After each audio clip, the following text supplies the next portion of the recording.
வணக்கம் நண்பர்களே. இந்த வீடியோவில் வந்து நம்ம வந்து ஒரு 2 விஷயத்த பார்க்கலாம்.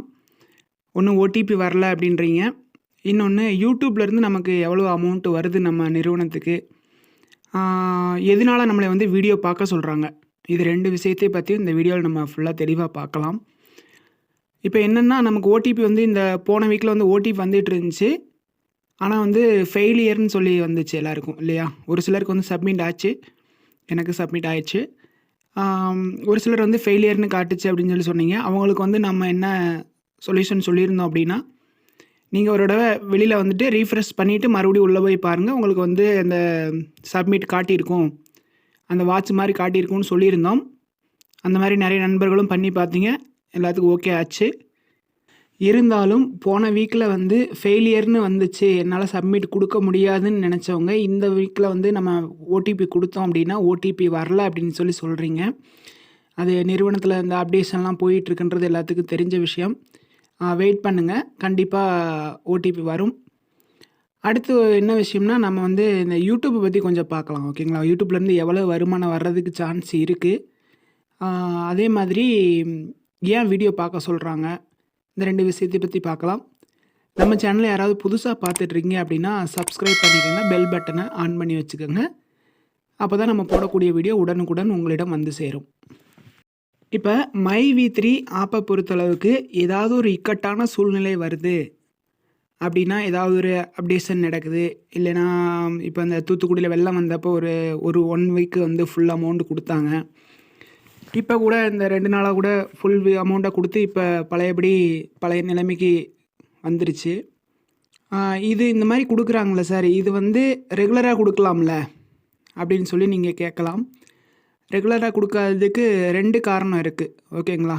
அது என்னென்னா, இப்போ வந்து யூடியூப்லேருந்து நமக்கு நிறைய வருமானம் வரும்னு நினைக்கிறோம்.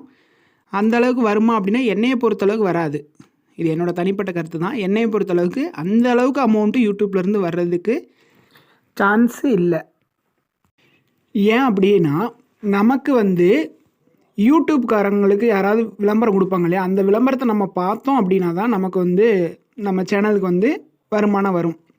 இதுதான் ரூல்ஸு. ஓகேங்களா? இப்போ வந்து நம்ம வந்து நம்மளோட விளம்பரத்தை மட்டும்தான் பார்க்குறோம். யூடியூப்போட விளம்பரம் நம்ம இதில் வந்து காட்டுறது இல்லை. ஓகேவா? அப்படிங்கும்போது நமக்கு வந்து யூடியூப்பில் வந்து சிபிஎம், ஆர்பிஎம்னு 2 வருமானம் இருக்குது. ஓகேங்களா? நம்ம ஆட்ஸ் எல்லாம் அவங்க கொடுக்குற ஆட்ஸ் எல்லாம் பார்க்கும்போது அந்த சிபிஎம்லேருந்து வருமானம் வரும். ஆர்பிஎம்லேருந்து வரக்கூடிய வருமானம் வந்து நம்ம வீடியோ பார்க்குறதுனால வரக்கூடிய வருமானம். அதில் அந்தளவுக்கு நமக்கு சேலரி கொடுக்குற அளவுக்கு அவ்வளோ அமௌண்ட் வருமா அப்படின்னா அவ்வளோ அமௌண்ட் வர்றதுக்கு சான்ஸு இல்லை. அதுக்குன்னு சுத்தமாகவே வராதுன்னு நான் சொல்ல வரல. ஒரு கணிசமான அமௌண்ட்டு சேனலுக்கு வரும். அது இல்லாமல் நம்ம ஸ்டோரில் பர்ச்சேஸ் பண்ணுறதுலேருந்து வரக்கூடிய லாபம், அடுத்து நம்ம பர்ச்சேஸ் பண்ணக்கூடிய அந்த ஆயுர்வேதிக் கேப்சூலில் பர்ச்சேஸ் பண்ணக்கூடிய அமௌண்ட்லேருந்து வரக்கூடிய லாபம், இதை வச்சு தான் நமக்கு வந்து சேலரி கொடுக்குறாங்க. இதில் ஒரு சிலர் வந்து, சார் நிறுவனம் வந்து ஒரே கேப்சூலில் கொடுக்கலாம்ல சார், இதுக்காக வந்து நம்ம வந்து மொபைலை பார்த்துக்கிட்டே இருக்க வேண்டியது இருக்குது அப்படின்னு சொல்லி கேட்குறாங்க. இது வந்து நமக்கு வந்து ஒரு ஒர்க் மாதிரி தான். ஓகேங்களா? இந்த ஒர்க் பண்ணுறதுனால நமக்கு வந்து அமௌண்ட் கிடைக்குது. இதில் இன்னொரு லாபம் என்ன கம்பெனிக்கு அப்படின்னா, நம்ம வந்து இப்போது 1000 ரூபா நமக்கு சீலிங் இருக்குதுன்னு வச்சுக்கோங்களேன். 1000 ரூபா சீலிங் இருக்குது. நீங்கள் பகலில் பார்க்குறீங்க, ஒரு சில இடத்துல மறந்து விட்டுறீங்க அப்படின்னா, இப்போ ஒரு 200 பார்க்கலாம் விட்டுறீங்கன்னு வச்சுக்கோங்களேன். அது கம்பெனிக்கு லாபம் தானே.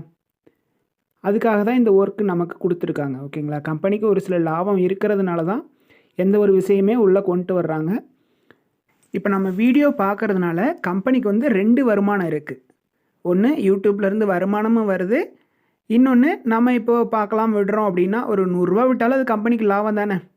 எல்லோரும் பார்த்துட்றோம், சீலிங் பார்த்துட்றோம். இருந்தாலும் வேலை காரணமாகவோ இல்லைன்னா ஏதாவது ஒரு மொபைல் இஷ்யூவோ ஏதாவது ஒரு காரணத்தினால நம்ம பார்க்கலாம் விடுறோம் அப்படிங்கும்போது அது நிறுவனத்துக்கு லாபம் தானே.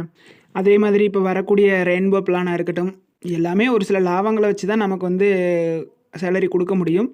அதனால தான் நமக்கு வந்து இந்த யூடியூப்பையும் ஒரு லாபகரமான ஒரு தொழிலாக வந்து நமக்கு கொடுத்துருக்காங்க. அடுத்து விட்ராலை பொறுத்தளவுக்கு நம்ம ஆல்ரெடி சொல்கிறது தான். ஓகேங்களா? எம்டி சார் சொல்லியிருக்காரு, எலெக்ஷன் முடிஞ்சதுக்கப்புறம் தான் அப்படின்னு சொல்லி. நம்மளும் நிறைய வீடியோவில் சொல்லியிருக்கோம். அடுத்தடுத்து அதவே சொல்ல வேண்டிய அவசியம் இல்லை. நம்ம டவுன்லைனில் கேட்குறீங்க. இருந்தாலும் நம்ம வந்து சொன்னது தான், எலெக்ஷன் முடிஞ்சதுக்கப்புறம் தான் எந்த ஒரு இதாக இருந்தாலும் தெரியும். அது வரைக்கும் வெயிட் பண்ணுங்கள். ஓகே ஃப்ரெண்ட்ஸ், வீடியோ பிடிச்சிருந்துச்சுன்னா உங்கள் ஃப்ரெண்ட்ஸ்க்கெல்லாம் ஷேர் பண்ணுங்கள், லைக் பண்ணுங்கள், கமெண்ட் பண்ணுங்கள்.